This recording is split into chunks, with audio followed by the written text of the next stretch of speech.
大谷翔平の最近の動向について、特に彼のフリーエージェントの状態とそれに伴う交渉に注目が集まっています。大谷にとって自身初の FA となり、その契約規模は総額5億ドルとも言われており、MLB の各チームから熱い視線を浴びています。そんな中、日本時間30日、米ポッドキャスト番組、ファウルテリトリーにシアトルマリナーズのカル・ローリー捕手がゲストとして出演し、大谷に対してシアトルの魅力をアピールしています。番組の中で大谷を勧誘するための誘い文句を議論したり、ユーモアを交えながら、大谷行きつけの寿司屋についても話していましたので、日本語字幕付きでご紹介していきます。Yeah, I mean, it's Shohei, it kind of speaks for himself how good he is. He's unbelievable. Never seen anything, quite like him. But, at the end of the day, I don't get to make the decisions. My job is to go out there, play as hard as I can for 162. And, I think if you ask anybody, everybody would be like, yes, we want Shohei for sure. And, you saw this year at the All-Star game how cool it was when guys were chanting his name, telling him to come to Seattle. And, you've heard rumors that he's been in Seattle in the off seasons and he loves it there. So it'd be awesome if he came to Seattle. I would love it. I know our whole team would be jacked up and the whole city would, but that's kind of out of our control. So how do you pitch it to him? I mean, you're always the catcher. People are pitching to you. How do you pitch it to Shohei? Because everybody we have on here this offseason, whether it's writers or we had coaches on, we have bench coaches. How do you pitch to Shohei? What do you say? Like, hey, this is Shohei, this is Big Dumper. The only thing I know in Japanese is how to say, I just farted. So, onada deta. Like, that's the only pitch that I know how to say to Shohei. But what do you say? You are the guy. You were the 50-plus homers in the first 2 seasons of your career with the Mariners. How do you pitch it? Are you talking about how I pitch him to come to Seattle? Yeah. He's on the phone. He's like, no, not how you pitch to him to get him out. When I'm behind the plate. No, you're on the phone with him, Cal, right? I'll give you a little helper, okay? Dude, I know you're not pitching this year. Seen our pitching staff? It's pretty fire. And then next year, if we need to do a 6-man, we are capable for you.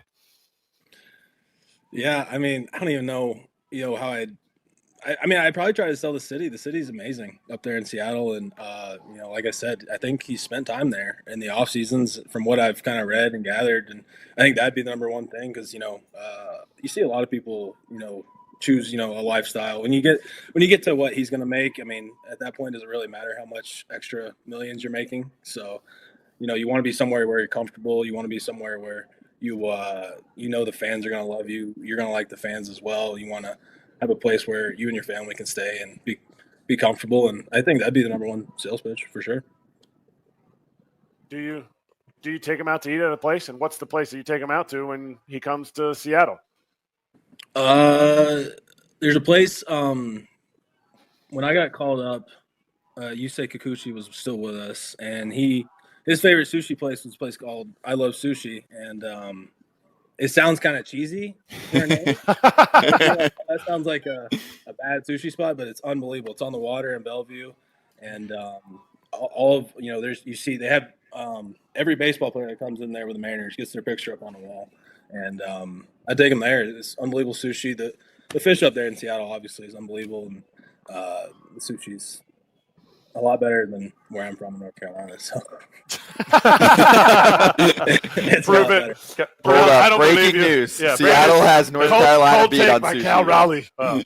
また、シアトルといえば、7月にマリナーズの本拠地 T、モバイルパークで開催された MLB オールスターで、スタンドのファンの子供たちからサイン中の大谷に We want Shoheiコールが飛び、試合中にも Come to Seattle の大合唱が起きるなど話題を呼びました。大谷は2017年オフに日本ハムからメジャーへ移籍する際に7球団と最終面談を実施し、選ばれたチームはカブスとレンジャーズを除く5球団が温暖な西海岸だったことから、今回の球団選びも西海岸との考えが根強く残っており、マリナーズも移籍先の候補として挙げられています。また一方で、地理的要因よりも球団の質を重視しているとの見方もあり、情報は錯綜しています。そんな中、MLB 専門局、MLB ネットワークの番組、MLB ホットストーブでは、大谷の移籍に関して、地理的要素は重要なのか、について議論をしていましたので、日本語字幕付きでご紹介していきます。Yeah, let's talk about Ohtani for a moment. And look, early in the process here, we were led to believe that geography did matter, that Shohei perhaps preferred to be closer to home on the West Coast, to having bought a big home in Hawaii, keep himself kind of halfway in between. His camp is telling everybody, no, geography isn't as important as you think, and that's why we thought, well, maybe a team like the Braves would be in play. Is that a realistic spot for Ohtani?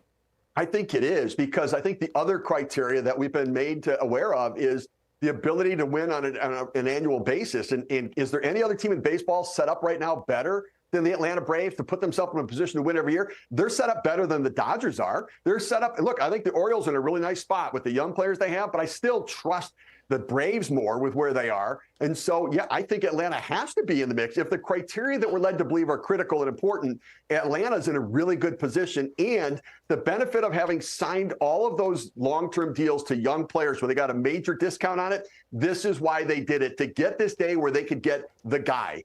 And remember, Max Fried, they've got one more year of him. And if they get Ohtani and he doesn't pitch this year and Fried does, then next year in 25, when Ohtani's ready to pitch, Fried can go to free agency and they don't have to feel like they've got a gaping hole in their rotation. So Atlanta, I think, is really set up nicely. I think Toronto can make a play, although I think Atlanta still sells winning more than they do. I think Atlanta would be a really nice landing spot. Yeah, that's a scary thought. And the other thing, too, Steve, that plays into it, where the game has changed, you don't have to play in a big market to be marketed anymore. You just don't. Because of the way the world is. Harold, you're 100% right. Think about this. What did we always say about Mike Trout? He doesn't get enough publicity because he's out in Los Angeles on the West Coast and everything else. Can Ohtani get more publicity? Like, we all know about him. He's Oprah in baseball. He goes by one name. He's gotten enough notoriety there that I don't think the big market matters. I think the player matters. And Ohtani, with how he captures everybody's imagination, it won't matter where he plays. We're going to focus on him. また、MLB 公式サイトのエンゼルス担当レッドボーリンジャー記者は、大谷の決断がウィンターミーティングでドミノ効果を生む可能性があると述べています。ウィンターミーティングは、各球団幹部や選手の代理人らが一堂に会する重要なイベントであり、大谷の決断が MLB の市場に大きな影響を与えると見られています。大谷自身や彼の代理人は交渉に関して公には何も語っておらず、状況は不透明ですが、大谷は2017年のウィンターミーティング前にエンゼルスと契約を結び、2022年のレギュラーシーズン終了前に2023年の1年$3000万で合意するなど、早めの決断を好む傾向があると分析されています。そのため、彼の決断は近い将来に行われ、世界中の見出しを飾る可能性が高いと考えられています。